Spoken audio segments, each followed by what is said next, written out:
Haleluya. Karibu sana kwenye semina hii. Semina inaitwa Neema ni Ufunguo wa Maisha, na hii ni sehemu ya 5. Mimi naitwa Mwalimu Franki Bwenge. Karibu katika semina ya 5 ambayo inaitwa Mahusiano kati ya Roho Mtakatifu na Neema. Ninakukaribisha sana. Kichwa chetu kikitoka Wakorintho wa kwanza 15:10 ambao inaweka wazi jinsi hii nilivyo ni neema ya Mungu. Matokeo katika maisha yako yanategemeana na neema uliobeba. Kiwango cha maisha unayoishi, kiwango cha kazi uliopo, kiwango cha huduma ulichonacho kinategemeana na kiwango cha neema juu yako. Haleluya. Na niliwaambia wazi kwamba neema wakati wa mahitaji, neema juu ya kazi yako, neema juu ya huduma yako inaanza na neema ya wokovu, neema ya asili. Yoyote anayeweza kuvuka katika neema ya asili akaitumia vizuri, huyo ndiye ambaye Bwana humpa neema wakati wa mahitaji. Haleluya. So sio bidii yako, ni ile neema ambayo inakuwezesha wewe kufanya mambo, na hiyo ni neema ya asili. Lakini unapoipinga ile neema isiwe na matokeo, maana yake ni nini? Maana yake ni kwamba unazuia neema zingine kuja juu yako. Ile neema juu ya neema unakuwa umeizuia. Haleluya. Kabla tujaingia deep kwenye hili somo la sehemu ya 5, tumshukuru Mungu. Baba, asante kwa neema, rehema na upendo wako. Ninakushukuru Bwana. Roho Mtakatifu, mwalimu mkuu, kafundishe wewe sasa. Katika jina la Yesu, kila vizuizi, kila hila za adui ninazing'oa, fahamu zao nazitakasa kwa damu ya Yesu. Amen. Somo letu katika sehemu ya 5 linaitwa Mahusiano kati ya Roho Mtakatifu na Neema. Mimi naitwa Mwalimu Franki Bwenge na kukaribisha sana. Haleluya. Sasa mahusiano kati ya Roho Mtakatifu na Neema ni mada ya muhimu sana ambayo kila Mkristo anapaswa aielewe. Haleluya. Na Mkristo yoyote ambaye hataelewa, maana yake ni kwamba kutakuwa na ugumu wa kuelewa neema ya Mungu anaipata vipi. Haleluya. Remember, neema ya Mungu tulipewa bure.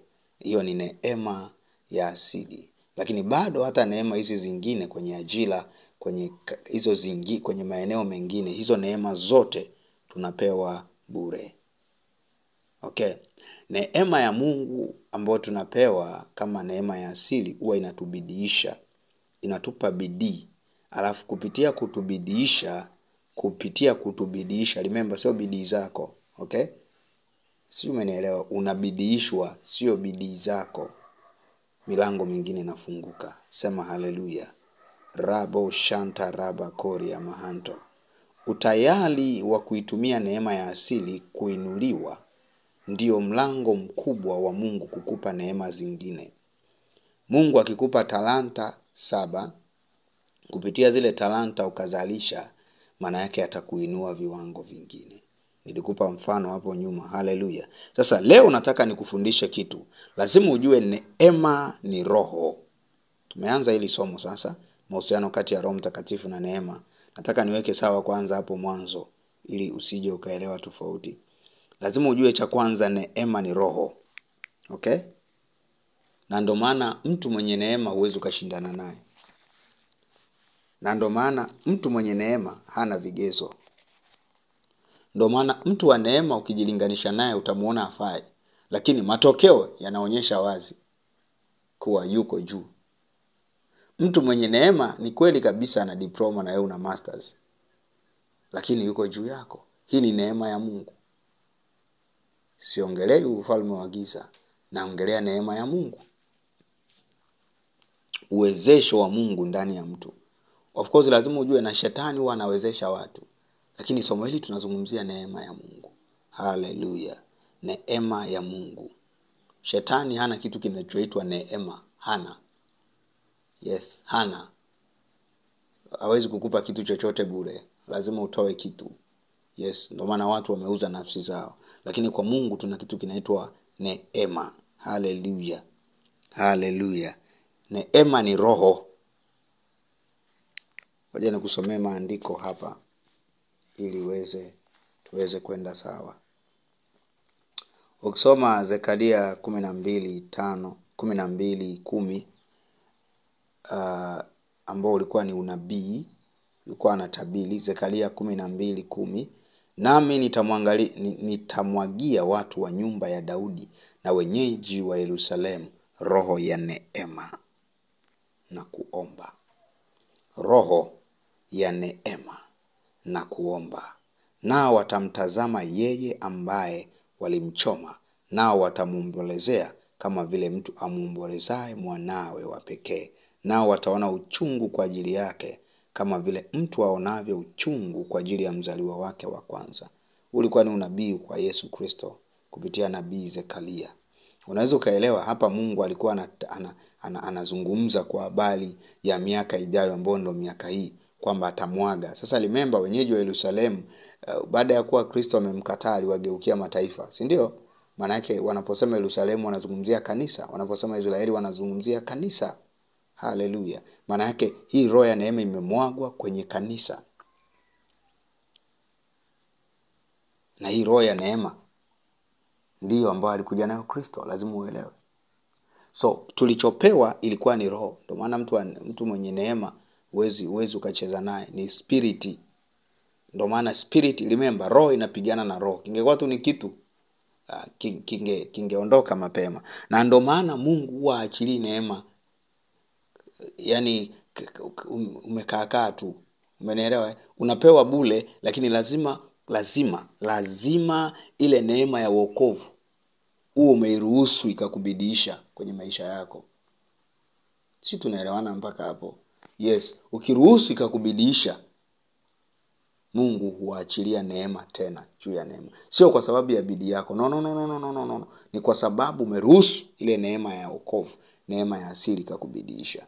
Yoyote ambaye anaishia pale kwenye neema ya wokovu, huwa anaishia hapo hapo.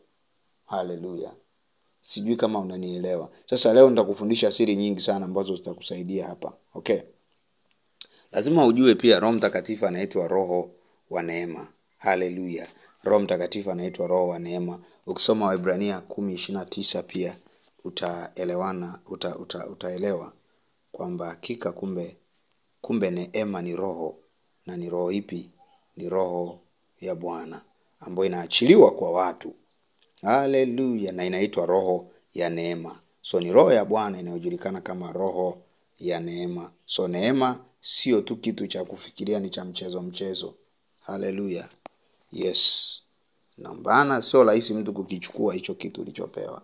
Njia pekee ya kukuharibia neema, kwa sababu ni roho, ni watu kukorofisha na Mungu, yani kukukosesha kwa Mungu. Lakini sio wao waichukue. Haleluya. Ukipewa neema kwenye kazi yako, Mungu akaachilia neema, haleluya, neema ya kibali, utapendwa mpaka wewe mwenyewe utasema haleluya. Wataanza kujiuliza kwa nini huyu anapendwa? Lakini kama ni neema ya Mungu, my friend, wataenda kwa waganga, watafanya kila kitu, hawatafanikiwa. Kama neema ni roho, lazima ujue. Kama neema ni roho, lazima ujue. Kumbe neema yoyote ile kama unahitaji, Mungu siku zote huwa anataka ngoja tuache hii kitu kwanza. Nisikufundisha hapa mapema, sije kukuchanganya. Naomba nikusomee Waebrania 10:29. Mwaonaje, haikumpasa adhabu iliyo kubwa zaidi mtu yule aliyemkanyaga mwana wa Mungu na kuihesabu damu ya agano aliyotakaswa kwayo kuwa ni kitu ovyo, na kumfanyia jeuri roho wa neema? Haleluya. Huyu roho wa neema anayezungumziwa hapa ni Roho Mtakatifu. That's why nikakwambia neema ni roho. Amen. Huwezi ukatenganisha neema na Roho Mtakatifu. Yaani huwezi ukatenganisha. That's why nimekwambia neema ni roho na Roho Mtakatifu ni roho wa neema. So huwezi ukavitenganisha hivi. Yoyote anayepokea neema, maana yake ni roho inaachiliwa, na hii ni roho ya neema ndani yake. Haleluya. Haleluya. Ndio maana mtu akipata neema, akipewa roho wa maombi, maana yake tunasemaga amepata neema ya kuomba. Si umenielewa mpaka hapo? Amepata, kwa sababu huyu mtu ataomba si kwa nguvu zake tena. Sijui kama unanielewa. Tukisema roho wa neema ni roho anayekuwezesha wewe. Ni roho ambaye atakuwezesha kufika. Na haji tu, anakuja na ulinzi, anakuja na package kubwa. Sema haleluya. Ndio maana ukipata neema mbele za Mungu, my friend, utafurahia. Sasa lazima tujue kitu kimoja. Mungu hawezi kukupa neema usiyoweza kuibeba. Unanielewa? Yes. Koja, roho inaishi katika kanuni. Yaani Roho Mtakatifu, ili uweze kuwa na mahusiano naye, lazima kuna vigezo uweze kuwa nayo. Yaani ili uweze kuwa na mahusiano na Roho Mtakatifu, kuna tabia ambazo unapaswa uwe nazo. Na hizo tabia zote unakuwa nazo baada ya wokovu, kwa sababu kisha okoka maana yake nini? Unafanywa kuwa sawa na Kristo. Kama alivyo Kristo ndivyo nasi tulivyo, maandiko yanasema. Si ndio? Nasema si mimi tena ninayeishi, bali ni Kristo ndani yake. Sasa lazima hii kitu ifike, ikriki ndani yako. Mungu hawezi kukupa neema usiyoweza kubeba. Vile vile Mungu hawezi kukupa baraka usiyoweza kubeba. Na ngoja nikwambie, hii ndo sababu kubwa ya watu wengi kutobarikiwa. Why? Mungu anakuangalia, anasema nikimpa hii neema, anaona kabisa ukipewa neema kwenye biashara yako, of course utatajirika, wateja watatiririka, lakini anaangalia future yako, anaona moyo wako upo corrupted, moyo wako una changamoto, anaona kabisa huyu nikishampa, anaona mbeleni unakuja kuwa mlevi, anaona mbeleni unaanza kutukana watu kuwa wafai. Na kwa kuona kitu kama hicho, Mungu anaacha kukupa. Sio kwa sababu haustahili. No. Kwa sababu utakiwi kustahili. Yaani hakuna haja ya kustahili ili akupe hiyo neema. Lakini hiyo neema hakupi kwa sababu gani? You are not matured. Ngoja nikwambie. Ukiwa na mtoto kwenye nyumba yako, yule mtoto si ni mrithi. Maana yake vitu ulivyo navyo, of course ana uhalali navyo.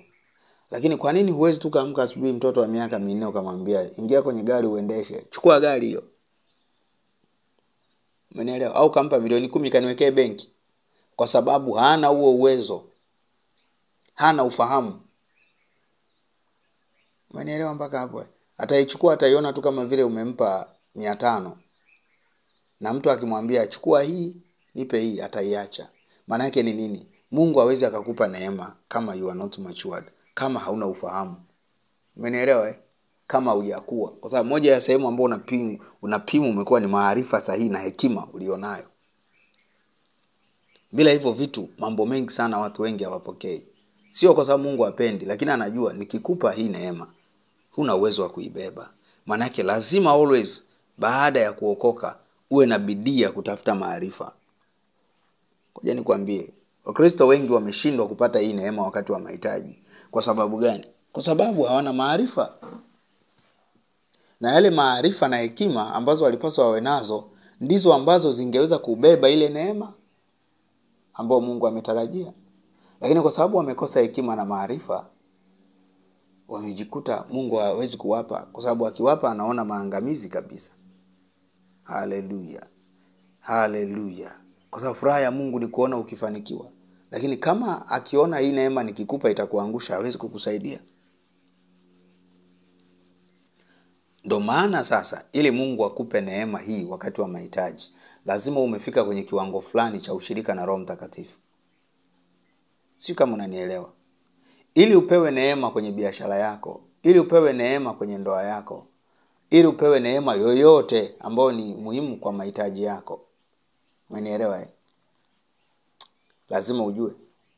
Lazima uwe na kiwango fulani cha ushirika. Kumbuka neema ni roho, maana yake inaachiliwa katika ulimwengu wa roho. Ushirika wako na Roho Mtakatifu unaamua kiwango cha uelewa wa ulimwengu wako wa roho. Haleluya. Maana yake ni nini? Watu wengi hawapokei neema kwa sababu they are not matured. Hawajakomaa kiroho. Wao hawajakomaa, hawana mahusiano na Roho Mtakatifu. Anayekukomaza kiroho ni Roho Mtakatifu.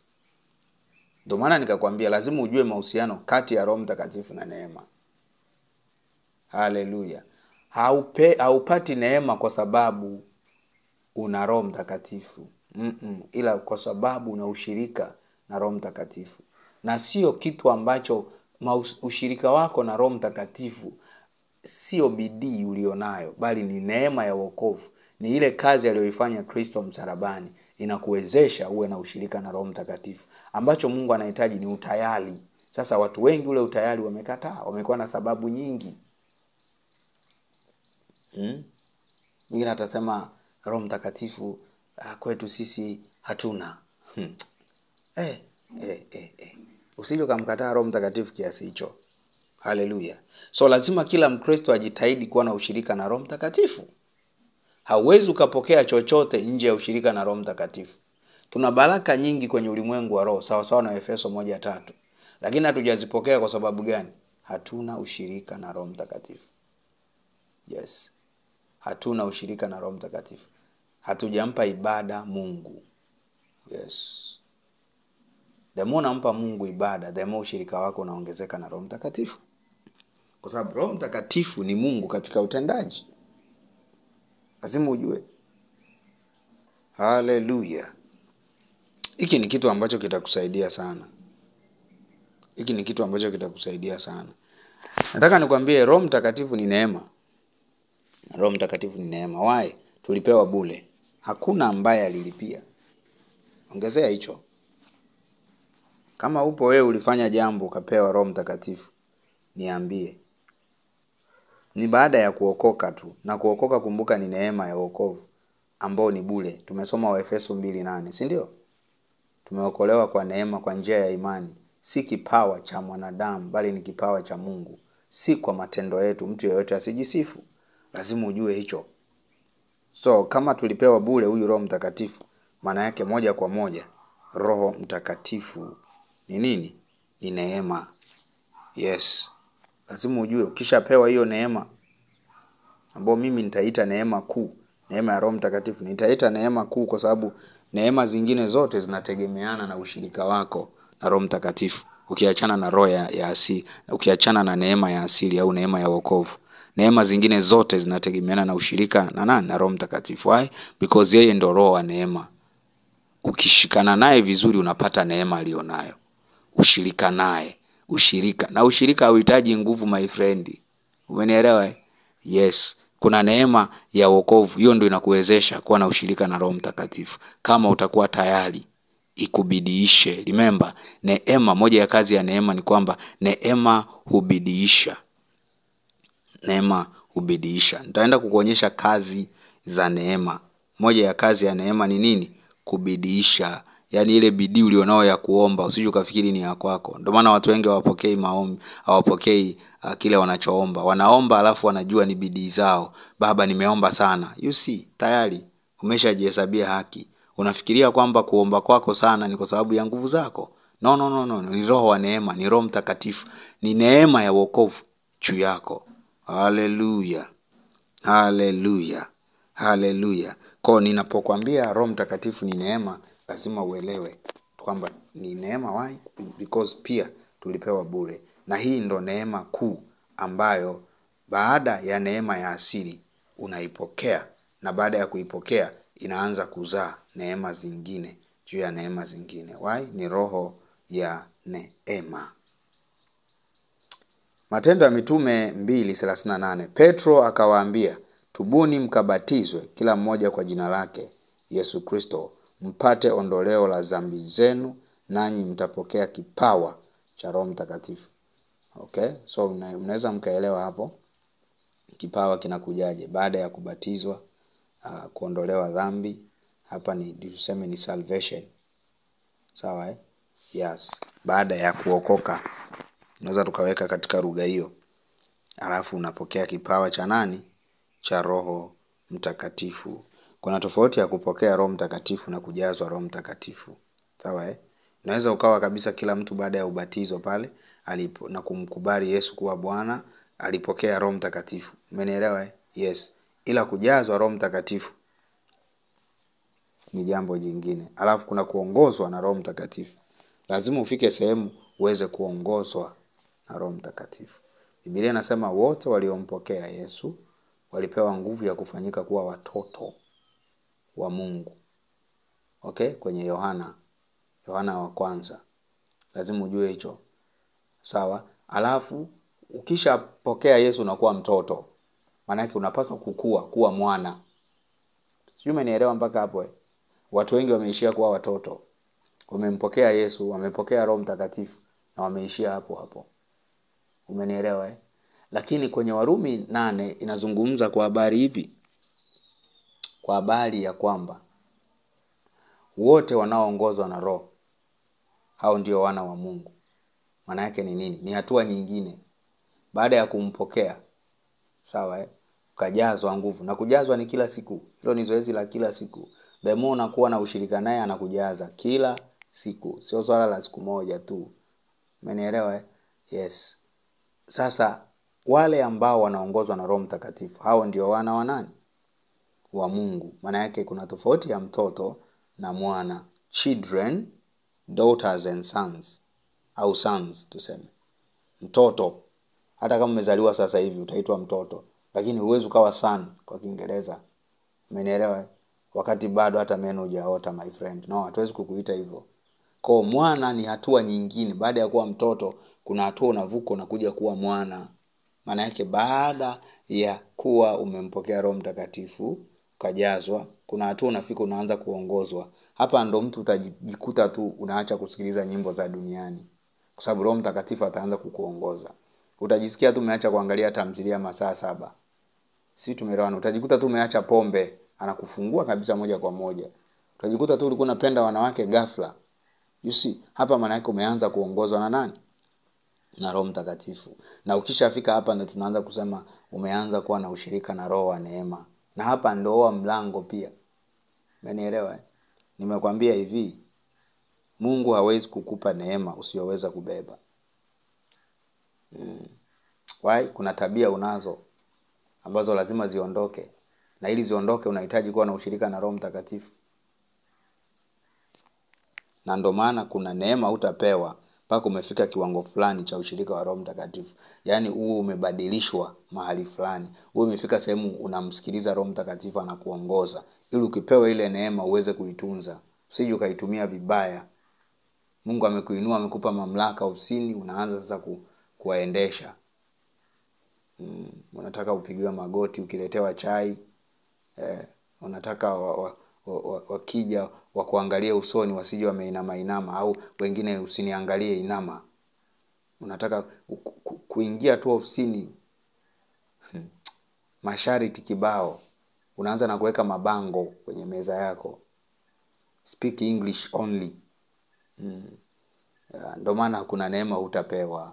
Yes, kuna neema utapewa. Lazima ukubali kufinyangwa kuwa mwana wa Mungu. Ndio maana neema tuipati tu baada ya wokovu. Hii neema ya mahitaji ya mahitaji. Yes, you have to, unahitaji kutembea, you have to explore God. Hallelujah. Sasa nataka nikwambie kwa nini nakwambia Roho Mtakatifu ni neema pia. Nimekwambia Roho Mtakatifu ni neema kwa sababu ni kipawa. Nimekusomea Matendo ya Mitume 2:38, si ndio? I hope umenielewa vizuri sana. Yes. Hallelujah. Lazima nilikuwa nazungumzia swala la Matendo ya Mitume 2:38 ambapo Petro anawapa utaratibu, anawaambia wabatizwe alafu wapate ondoleo la dhambi, watapokea kipawa. Okay? In short ni kwamba Marko 16:16 aaminie na kubatizwa ataokoka. Yes, so wokovu tunaupokea pia kupitia nini?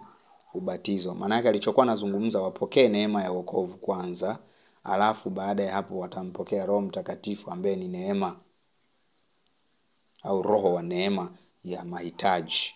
Okay? Huyu ni roho wa neema wa nini?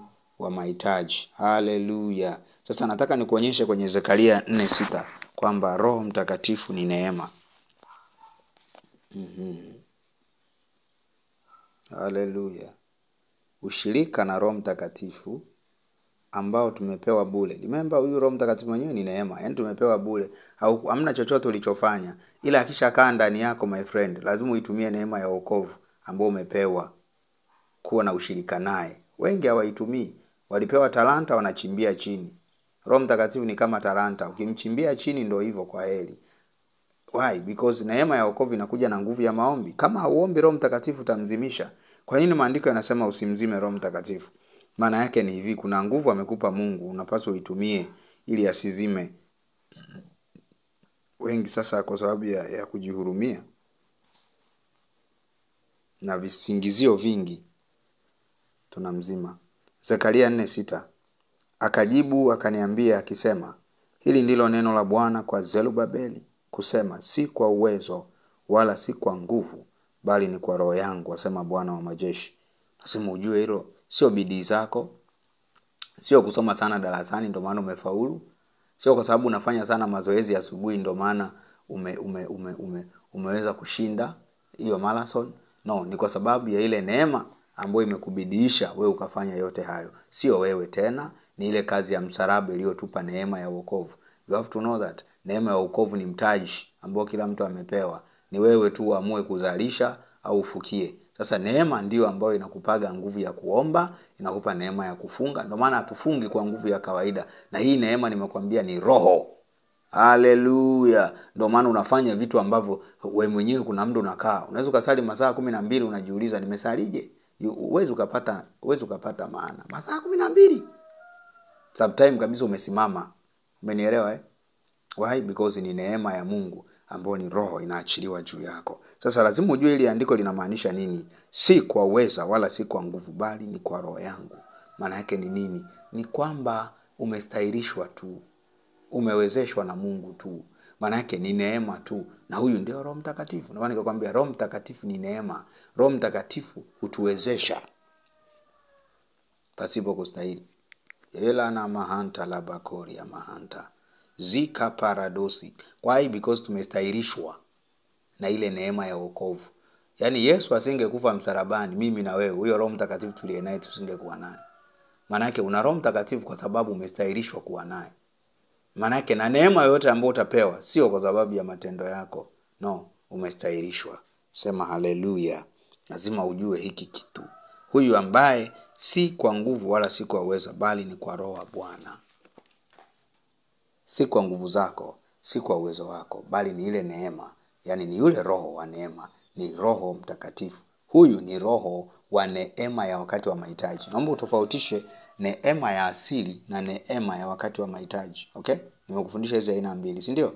Roho Mtakatifu huwa anakuja kama neema ya wakati wa mahitaji. Huyu ndiye ambaye anakuwezesha kwenye kila kitu. Na huyu ndiye neema. Na ndio maana neema yoyote ikiachiliwa juu yako ni roho. Haleluya. Haleluya. Mungu akusaidie sana kuelewa hili somo. Na I hope utakuwa umenielewa. Na kama una swali unaweza kaniuliza. Unaweza ukakaa ukatafakari. Alafu utakuja uelewe. Kumbe mtumishi alimaanisha hiki na hiki. Nilikuwa narudia sana kusema kwa sababu rohoni naona kama ni somo ambalo watu wengi pengine walikuwa walikamati. Lakini nataka nikwambie tu kiufupi kwamba neema ni roho. Okay? Neema ni roho. Na hii ni roho unayopewa bure. Haleluya. Na hii roho unaipokea kwanza kwa kuanza na kupokea wokovu. Yaani neema ya asili, neema ya wokovu. Hii neema ya wokovu inafungua mlango wa wewe kupata neema wakati wa mahitaji. Na neema wakati wa mahitaji hauwezi ukaipokea kama huwezi kuibeba. Ni sawa na baraka. Kuna watu hawajabarikiwa kwa sababu hawajakuwa matured kufika sehemu ambayo wanaweza wakaibeba ile baraka. Wengine baraka ile inaweza ikawa ndo sababu ya anguko. Ndivyo ilivyo pia baadhi ya watu neema ya wakati wa mahitaji hawajaipokea kwa sababu wameshindwa kuitumia neema ya wokovu. Maana yake hawako matured, wamekataa kutumia ile neema ya wokovu.